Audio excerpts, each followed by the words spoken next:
अस्सलाम वालेकुम। आप देख रहे हैं geopolitics with Anila Shahzad.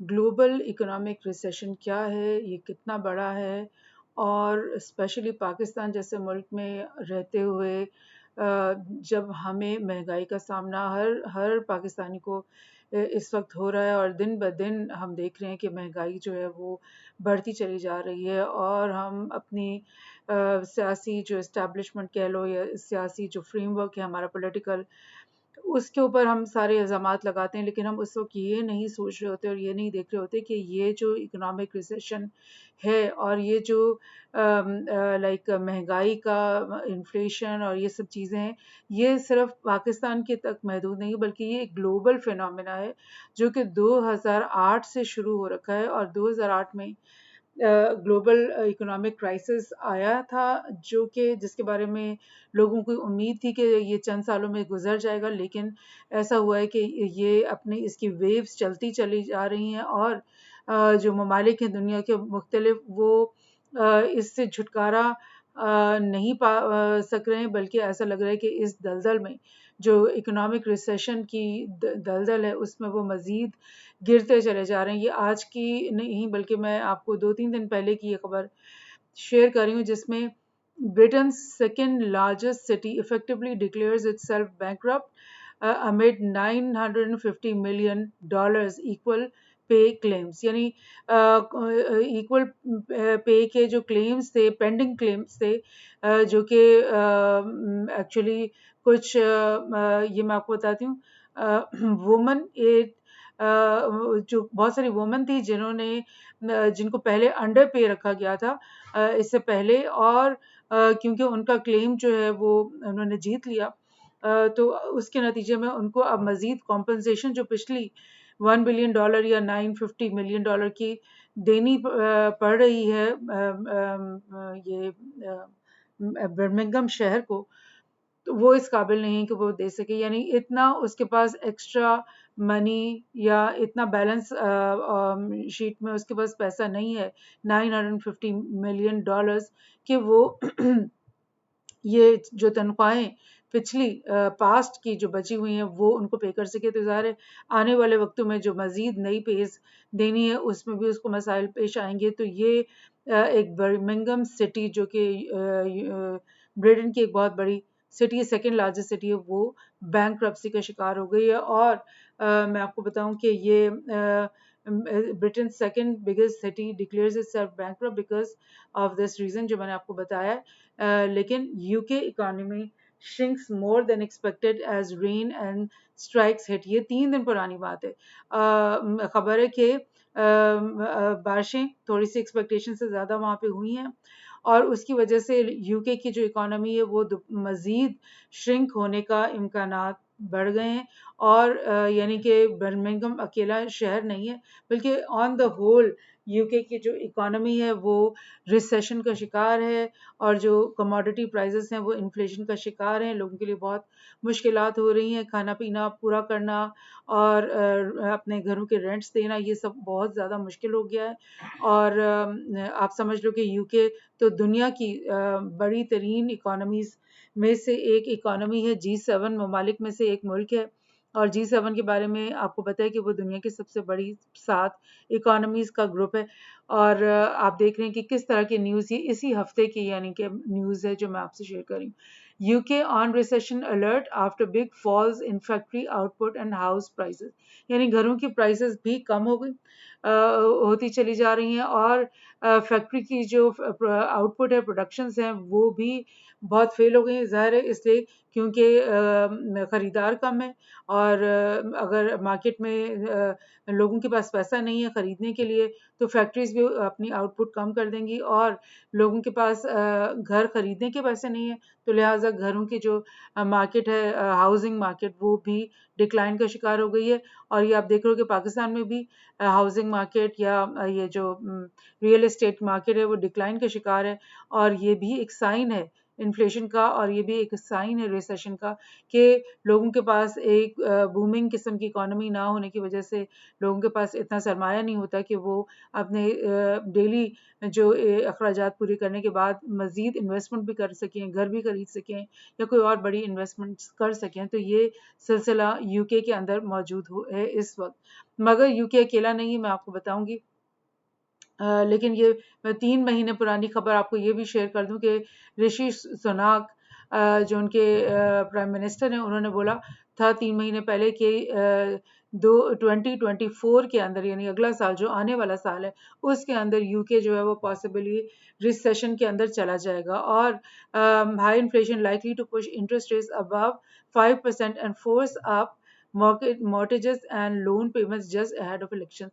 यानी कि ये इससे पहले भी यूएस में भी आपने देखा कि इन्फ्लेशन बढ़ने की वजह से और इकोनॉमिक रिसेशन की वजह से उन्होंने इंटरेस्ट रेट बैंक्स के अंदर जो है वो बढ़ा दिए, और वही चीज़ यूके में भी आपको देखने को मिली। लेकिन अब वो मज़ीद बढ़ाने की बात करें, यानी कि काबू में नहीं आ रहा उनके इकोनॉमी, और मतलब बेहतरी का इम्कान नहीं है।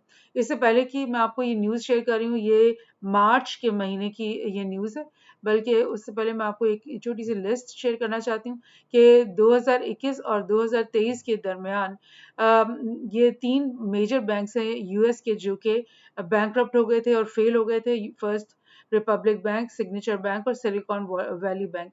और ये तीनों बैंक्स जब मार्च के महीने में, मई और मार्च के महीने में ये जब बैंकरप्ट हुए हैं, तो इसके साथ ही क्रेडिट स्विस जो कि स्विट्ज़रलैंड का एक बहुत ही बड़ा कदीम समझ लें कि एक बैंकिंग इदारा है, जिस क्रेडिट स्विस से दुनिया भर में लेंडिंग होती है। दुनिया भर के लोग जो हैं यहाँ पर आकर अपने मनी को पार्क करते हैं, और क्योंकि ये लोग लोगों की मनी को डिस्क्लोज नहीं करते, तो लिहाजा वो ऐसा होता है कि मतलब ब्लैक मनी भी बेशुमार ट्रिलियंस ऑफ डॉलर्स में इनके पास आके पार्क होती है, और ये अपने कस्टमर से वादा करते हैं कि हम आपको नहीं आपका मनी जो है कहीं पे भी नहीं बताएंगे कि हमारे पास पड़ा हुआ है। और स्पेशली जो करप्ट पॉलिटिशियंस हैं, वो अपने मुल्कों में से जो मनी है वो चोरी कर करके और यहाँ पे ला ला के पार्क कर देते हो। तो ये इतना बड़ा सिस्टम, इतना बड़ा बैंक जो है, ये भी कोलैप्स हो गया था मार्च के महीने में इसी साल। तो इससे क्या साबित हो रहा है कि इकोनॉमी जो है वो एक मुल्क में नहीं, दो मुल्क में नहीं, बल्कि पूरी ग्लोब के अंदर एक रिसेशन का शिकार है। और जो बैंक्स हैं जो कि लोगों की लेंडिंग और इसके ऊपर पैसा कमाते हैं, वो बिल्कुल पैसा नहीं कमा पा रहे, क्योंकि ये जो लेंडिंग का सिलसिला है ये नहीं हो पा रहा, क्योंकि बिजनेस से नहीं चल रहे। जर्मनी इकोनॉमी जो है वो आपको पता है कि यूरोप की सबसे स्ट्रॉन्गेस्ट इकोनॉमी है, और 40 से 45% जो यूरोप की जो जीडीपी है वो यहाँ यहीं पे बनता है, जर्मनी के अंदर। तो इसकी इकोनॉमी में भी श्रिंकेज आ गया है। और ये लोकल जर्मन न्यूज़पेपर का मैं आपसे शेयर करूँ कि German economy will shrink in 2023 as recession tightens its grip। यानी जर्मनी भी इससे बच के नहीं रह रहा। एक और जगह पे आपको दिखाती हूँ, China suspends youth unemployment data after record high.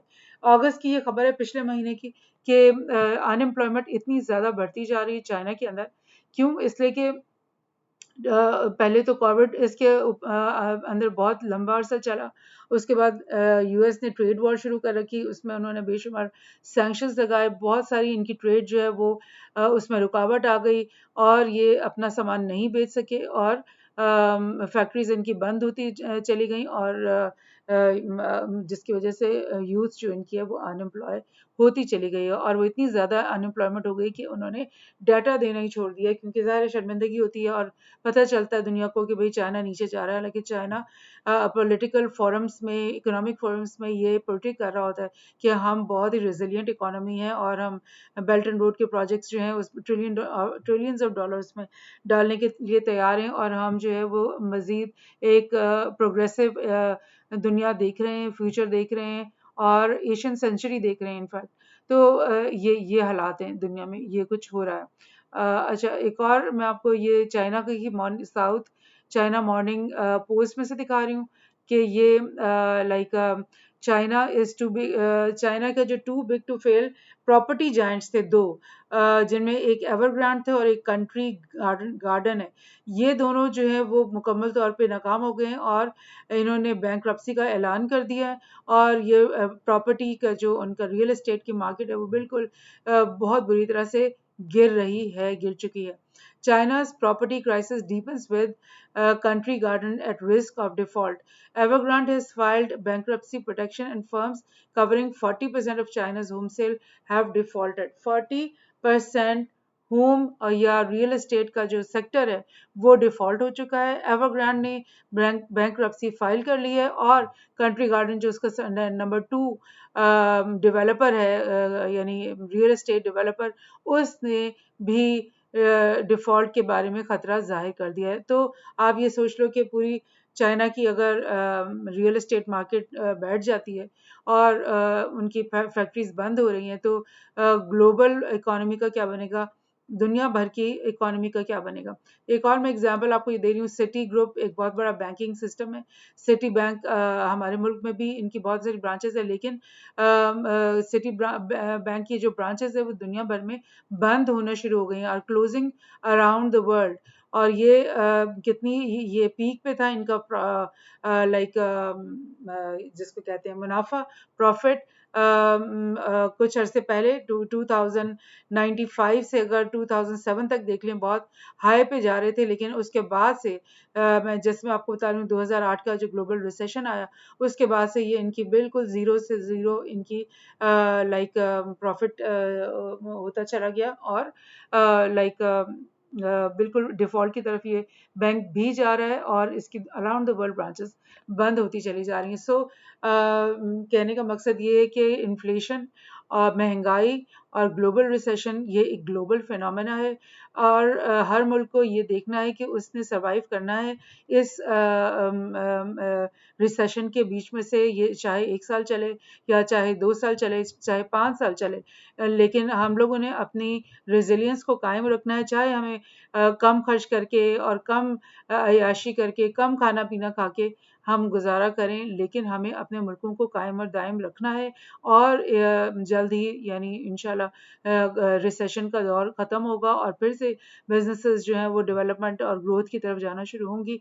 लेकिन तब तक हमें समझना चाहिए कि ये सिर्फ पाकिस्तान के अंदर का पॉलिटिकल क्राइसिस नहीं है जिसकी वजह से ये इन्फ्लेशन और ये महंगाई हो रही है, बल्कि ये एक इंटरनेशनल फिनोमेना है, ग्लोबल फिनोमेना है। हाँ, अलबत्ता गवर्नमेंट्स को चाहिए कि वो अपनी समझदारी से और अपनी पॉलिसी से अपने अपनी मुल्कों के अंदर जो है इसके इफेक्ट्स को मिनिमाइज करें और उम्मीद करते हैं कि हमारी भी गवर्नमेंट जो अभी इंटरम है या जो नेक्स्ट आने वाली गवर्नमेंट है वो ज़रूर कोई ना कोई ऐसी अच्छी बेहतरीन पॉलिसी सामने लेकर आएगी। Thank you.